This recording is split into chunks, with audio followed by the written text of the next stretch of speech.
Leonard Cohen, he has written a book on how to take Japanese bath.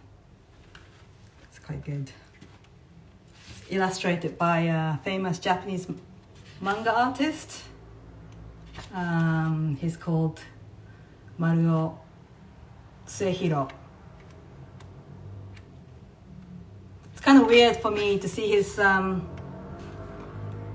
manga because I associate his manga with a kind of horror manga type, so really gruesome manga. So I don't know. I mean, it's kind of very detailed drawing. So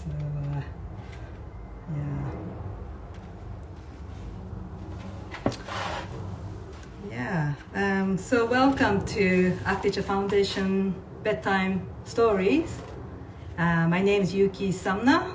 I write about architecture, design, all sorts of things. I also provide advice on PR, public relations, publicity, press, that kind of thing for creative individuals, architects, artists. So get in touch. I run this with my partner, Corina Dean. It's called Sumner plus Dean. Tonight I'm going to read a book by Leonard Cohen. It's called Wabi-sabi for artists, designers, poets, and philosophers. It's a really good book. You should read it. A little bit about Leonard Cohen. He was trained as an architect. He says that he's never built anything except an eccentric Japanese tea house because, he says, he found large permanent objects too philosophically vexing to design, too difficult. So he prefers to write. So it's really thin book. It's not very long. You can read it in one setting, but I'm going to read bits and bobs. So I've got about half an hour. So I'm going to start with his introduction. And he starts by writing why he's doing this. So here we go. Admittedly, the beauty of Wabi-sabi is not to everyone's liking. Oh, before I start, I should say why I'm in the bath reading. We had this attic extension done recently, and basically it's inspired by Wabi-sabi principles. It's got clay wall behind me. We mixed in leaves into it, and it's a special kind of method, very old Japanese sort of art of plastering. So we've got arakabe, we've got Japanese bath, we got sort of quite dark lighting. The whole place is very, very zen. This book was quite inspirational. Admittedly, the beauty of Wabi-sabi is not to everyone's liking, but I believe it is in everyone's interest to prevent Wabi-sabi from disappearing altogether. In Japan, unlike Europe, and to a less extent America, precious little material culture has been saved. So in Japan, saving a universe of beauty from extinction means, at this late date, not merely preserving particular objects or buildings, but keeping a fragile aesthetic ideology alive in any form or expression available. Since Wabi-sabi is not easily reducible to formulas or catchphrases without destroying its essence, saving it becomes a daunting task indeed. So in the first chapter called History of Fuscation, when asked what a wabi-sabi is, most Japanese will shake their head, hesitate, and offer a few apologetic words about how difficult it is to explain. Although almost every Japanese will claim to understand the feeling of wabi-sabi, it is, after all, supposed to be one of the core concepts of Japanese culture. Very few can articulate this feeling. Some Japanese critics feel that wabi-sabi needs to maintain its mysterious and elusive, hard-to-define qualities because ineffability is part of its specialness. Maybe these critics are correct. In the realm of aesthetics, reason is almost always subordinate to perception. Japanese sword makers and appraisers have traditionally talked about the aura enshrouded soul of blade in only the vaguest and most mystical terms. Nowadays, however, younger sword makers have studied and become quite clinical about exact furnace temperatures, metal, chemical admixtures, and moment when the nature, the flexibility, rigidity, hardness, etc., or soul of the blade is actually created. Perhaps this newfound candor de-romanticizes something better left to the imagination, yet if the ability to create the aesthetic is to be preserved, some guideposts need to be placed for future generations. So this is basically the guidepost for you guys, younger generation of people. And this was a really useful chapter for me. It's called A Comparison with Modernism. To get a better sense of what wabi-sabi is and isn't, it might be helpful to compare and contrast it with modernism, the dominant aesthetic sensibility of mid to late 20th century international industrialized society. Modernism is another slippery term that cuts a wide swath across art and design history, attitudes, and philosophy. Here we will describe middle modernism, the kind of modernism embodied in most of the pieces of the permanent collection of the Museum of Modern Art in New York. Middle modernism includes most of the slick, minimalist appliances, machines, automobiles, and gadgets produced since the Second World War. It also includes concrete, steel, and glass box buildings of the sort that houses the Museum of Modern Art itself. Am I going too fast? I think I'm trying to read it slowly. Okay, so similarities. Both apply to all manner of man-made objects, spaces, and designs. Both are strong reactions against the dominant, established sensibilities of their time. Modernism was a radical departure from 19th century classicism and eclecticism. Wabi-sabi was a radical departure from the Chinese perfection and gorgeousness of the 16th century and earlier. Both eschew any decoration that is not integral to structure. Both are abstract, non-representational ideals of beauty. Both have readily identifiable surface characteristics. Modernism is seamless, polished, and smooth. Wabi-sabi is earthy, imperfect, and variegated. Now, differences. Modernism is primarily expressed in the public domain. Wabi-sabi is primarily expressed in the private domain. Modernism implies a logical, rational worldview. Wabi-sabi implies an intuitive worldview. Modernism is absolute. Wabi-sabi is relative. Modernism looks for universal prototypical solutions. Wabi-sabi looks for personal, idiosyncratic solutions. Modernism is mass-produced and modular. Wabi-sabi is one of a kind and variable. In modernism expresses faith in progress.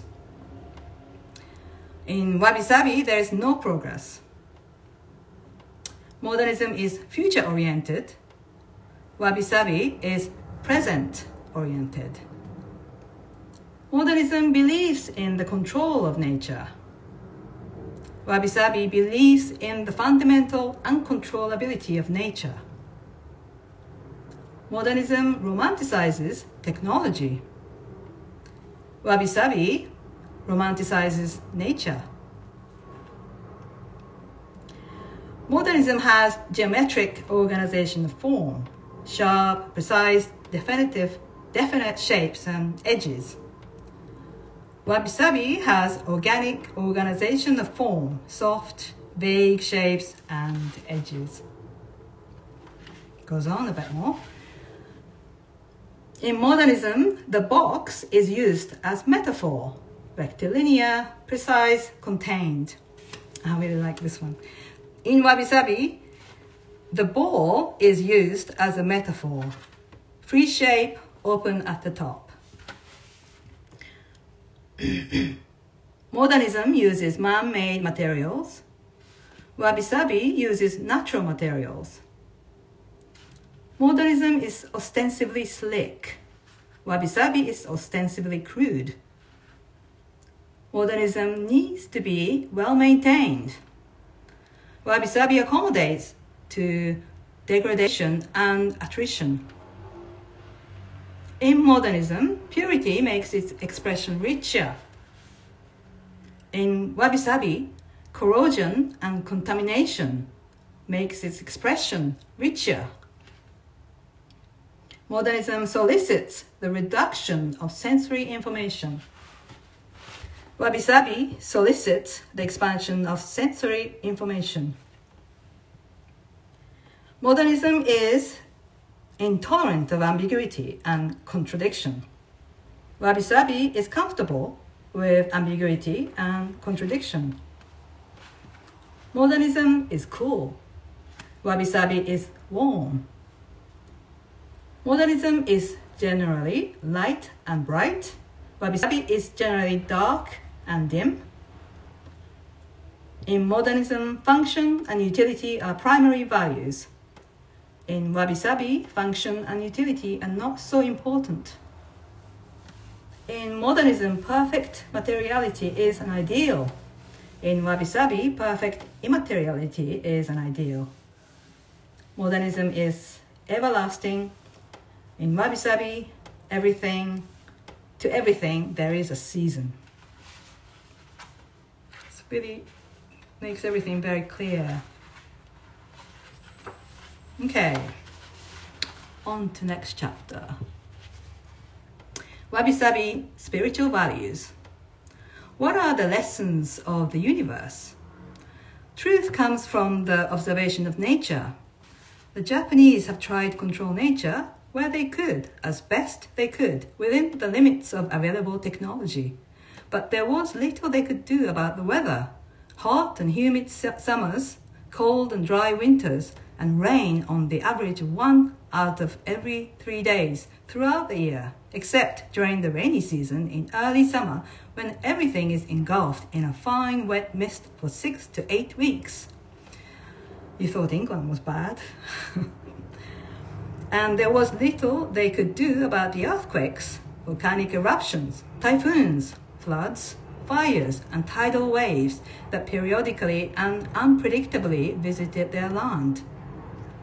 The Japanese didn't particularly trust nature, but they learned from it. 3 of the most obvious lessons gleaned from millennia of contact with nature were incorporated into the wisdom of Wabi-sabi. 1. All things are impermanent. The inclination towards nothingness is unrelenting and universal. Everything that have all the that are hard, inert, solid, present nothing more than the illusion of permanence. We may wear blinders, use ruses to forget, ignore, or pretend otherwise, but all comes to nothing in the end. Everything wears down. The planets and stars, and even intangible things like reputation, family heritage, historical memory, scientific theorems, mathematical proofs, great art and literature, even in digital form, all eventually fade into oblivion and non-existence. 2. All things are imperfect. Nothing that exists is without imperfections. When we look really closely at things, we see the flaws. The sharp edges of a razor blade, when magnified, reveals microscopic pits, chips, and variegations. Every craftsman knows the limit of perfection. The imperfections glares back. And as things begin to break down and approach the primordial state, they become even less perfect and more irregular. 3. All things are incomplete. All things, including the universe itself, are in a constant, never-ending state of becoming or dissolving. Often we arbitrarily designate moments, points along the way as finished or complete. But when does something's destiny finally come to fruition? Is the plant complete when it flowers? When it goes to seed? When the seeds sprout? When everything turns into compost?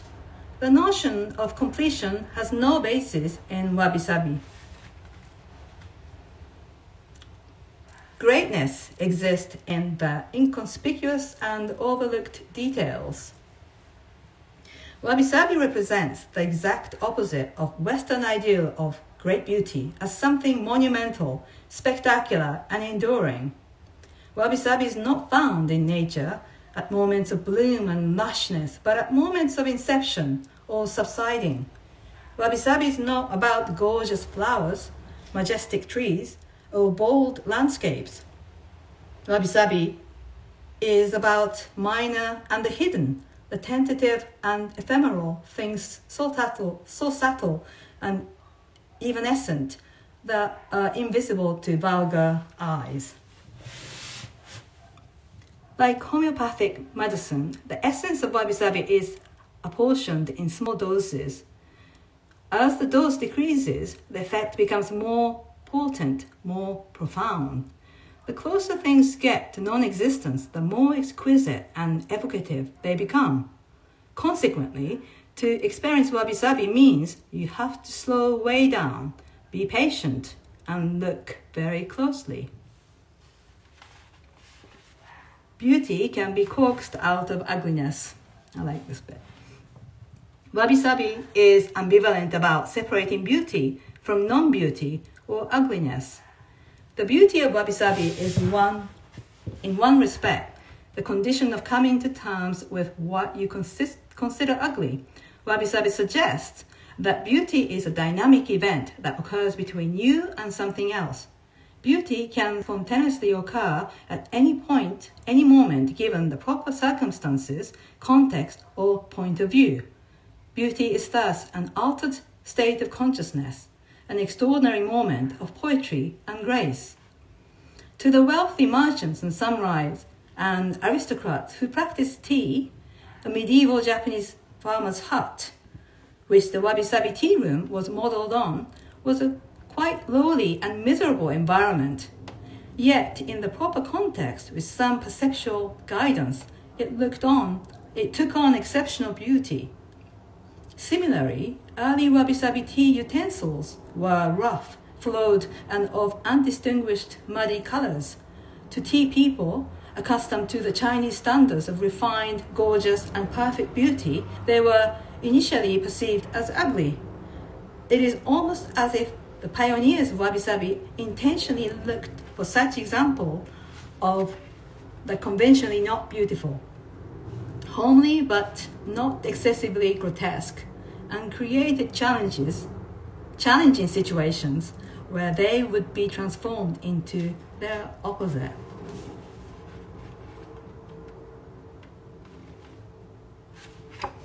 Just gonna drink water.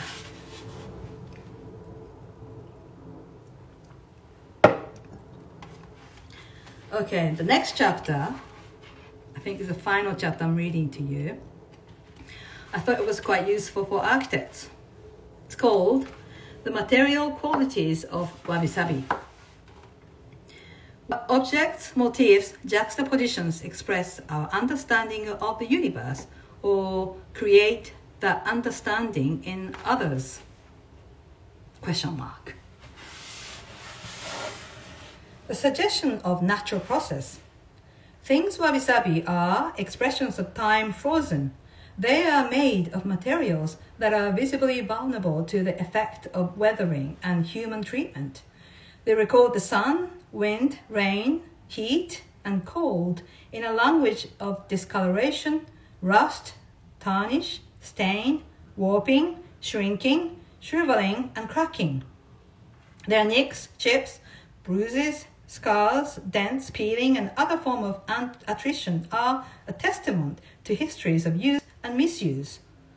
Though things wabi-sabi may be on the point of dematerialization or materialization, extremely faint, fragile, or desiccated, they still possess an undiminished poise and strength of character. Irregular. Things wabi-sabi are indifferent to conventional good taste. Since we already know what the correct design solutions are, wabi-sabi thoughtfully offers the wrong solutions. As a result, things wabi-sabi often appear odd, mishappen, awkward, or what many people would consider ugly. Things wabi-sabi may exhibit the effect of accident, like a broken ball glued back together again. Or they may show the result of just letting things happen by chance, like the irregular fabrics that are created by intentionally sabotaging the computer program of a textile loom. Intimate. Things wabi-sabi are usually small and compact, quiet and inward-oriented. They beckon, get close, touch, relate. They inspire a reduction of the psychic distance between one thing and another thing, between people and things. Places wabi-sabi are small, secluded, and private environments that enhance one's capacity for metaphysical musings.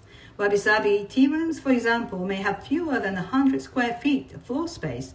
They have low ceilings, small windows, tiny entrances, and very subdued lighting.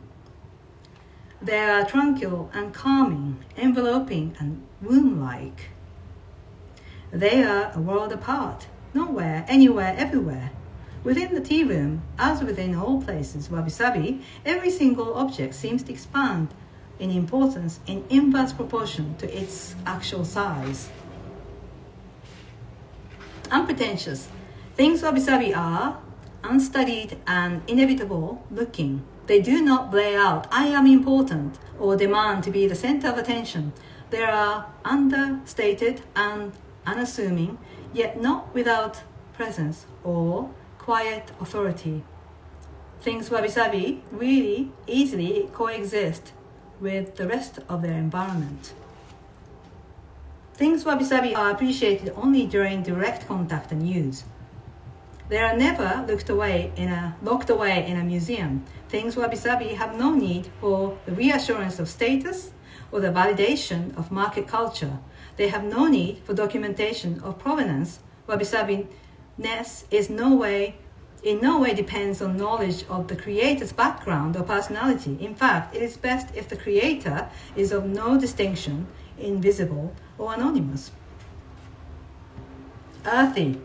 Things wabi-sabi can appear coarse and unrefined. They are usually made from materials not far removed from their original condition within or upon the earth, and are rich in raw texture and rough tactile sensation. Their craftsmanship may be impossible to discern. Murky. Things wabi-sabi have a vague, blurry, or attenuated quality. As things do as they approach nothingness or come out of it, once hard edges taken on a soft pale glow, once substantial materiality appears almost sponge-like, once bright saturated colors fade into muddy earth tones or the smoky hues of dawn and dusk. Wabi-sabi comes in an infinite spectrum of grays, grey-blue, brown, silver-red, greyish-black, indigo, yellowish-green, and browns, blackish deep brown, tinged blue, muted greens, and blacks, red-black, blue-black, brown-black, green-black. I like black. Less often, things wabi-sabi can also come in the light, almost pastel colors associated with the recent emergence from nothingness, like the off-whites of unbleached cotton, hemp, or recycled paper, the silver rust of new saplings and sprouts, the green-browns of pubescent buds. Simple. Simplicity is at the core of things wabi-sabi. Nothingness, of course, is the ultimate simplicity, but before and after nothingness, simplicity is not so simple. To paraphrase Rikyū, the essence of wabi-sabi, as expressed in tea, is simplicity itself. Fetch water, gather firewood, boil the water, prepare tea, and serve it to others. Further details, Rikyū suggests, are left to one's own invention. But how do you exercise the restraint that simplicity requires without crossing over into ostentatious austerity?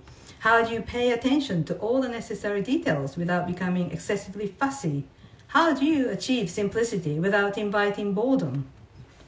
The simplicity of wabi-sabi is probably best described as the state of grace arrived at by a sober, modest, heartfelt intelligence.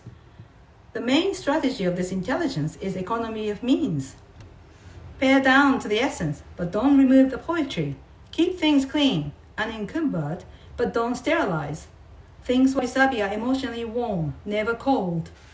Usually, this implies a limited palette of materials. It also means keeping conspicuous features to a minimum, but it doesn't mean removing the invisible connective tissues that somehow binds the element into a meaningful whole.